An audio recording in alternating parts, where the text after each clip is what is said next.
And now you can go on, and there's all sorts of comments in the research literature. You can see where they're saying we're just not finding that depression is caused by low serotonin. Alan Fraser was one of the people who spent decades researching this. And what did he say in 2012? I don't think there's any convincing body of data that anybody has ever found that depression is associated to a significant extent with loss of serotonin.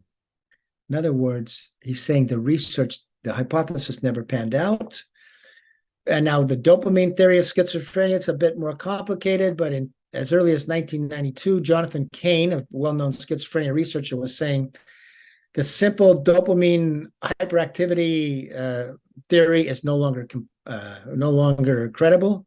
And here's Stephen Hyman, former director of the NIMH. He says there is no compelling evidence that a lesion in the dopamine system is a primary cause of schizophrenia. Then Kenneth Kendler, who was one of the world's leading experts on this whole question and the editor of Psychological Medicine, he said this: we have hunted for big, simple neurochemical explanations for psychiatric disorders and have not found them. That was the conclusion from 25 years of research into the chemical imbalance theory of mental disorders. Of course, this is the same year that the APA is saying that psychiatrists are experts in fixing chemical imbalances in the brain. Ronald Pies, he's a well-known psychiatrist who was editor-in-chief of Psychiatric Times. He says this: in truth, chemical imbalance notion was always a kind of urban legend, never a theory seriously propounded by well-informed psychiatrists. Now, in essence, he's right here, because if you read the research literature, all along there's people saying we're not finding it. It's sort of a not very wise, not very well-reasoned hypothesis in the first place. And by 1999, 1990s, you see it being discredited or abandoned in the research literature. That's what was happening in the research literature. Of course, what is happening in the announcement to the public is a very different thing. And here's the point.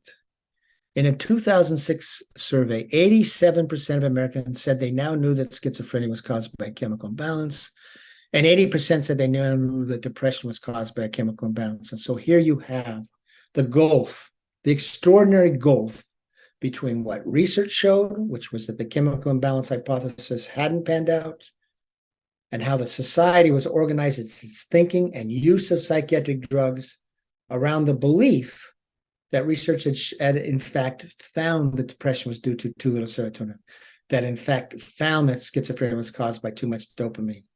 And that is part of the problem, the huge problem with the disease model, and how we organized our thinking. We organized our thinking around a marketing claim, not a scientific claim.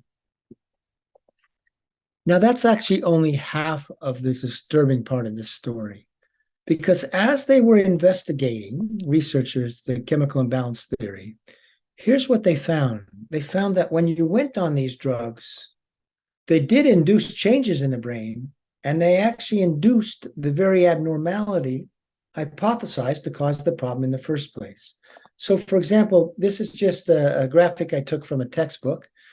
This shows a normal passage of dopamine in the brain from a presynaptic neuron, and it's binding with dopamine receptors, okay?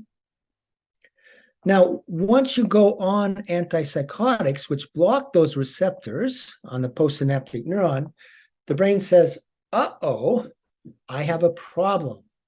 My dopamine function is not functioning well. It has all these feedback loops. And so the brain tries to maintain what's called a homeostatic equilibrium. It goes through adjustments trying to maintain its normal dopamine function. And what does it do? It increases its receptors to compensate for the drug blockade.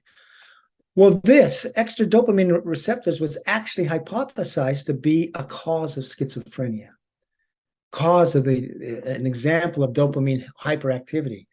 But what they really found was they didn't find this dopamine, this receptor increase in receptor density before you went on the drug, but you do have it after you went on the drug, okay? So we were told that psychiatric drugs normalize brain function. what they do is they abnormalize brain function. And this was put forth in a paper by Stephen Hyman when he was director of the NIMH in 1996. And here's what he said in a paper called A Paradigm for Understanding Psychotropic Drug Action. Psychiatric medications create perturbations in neurotransmitter functions. They don't normalize it, they abnormalize it. In response, the brain goes through a series of compensatory adaptations in order to maintain their equilibrium in the face of alterations in the environment. That's that effort to maintain a homeostatic equilibrium.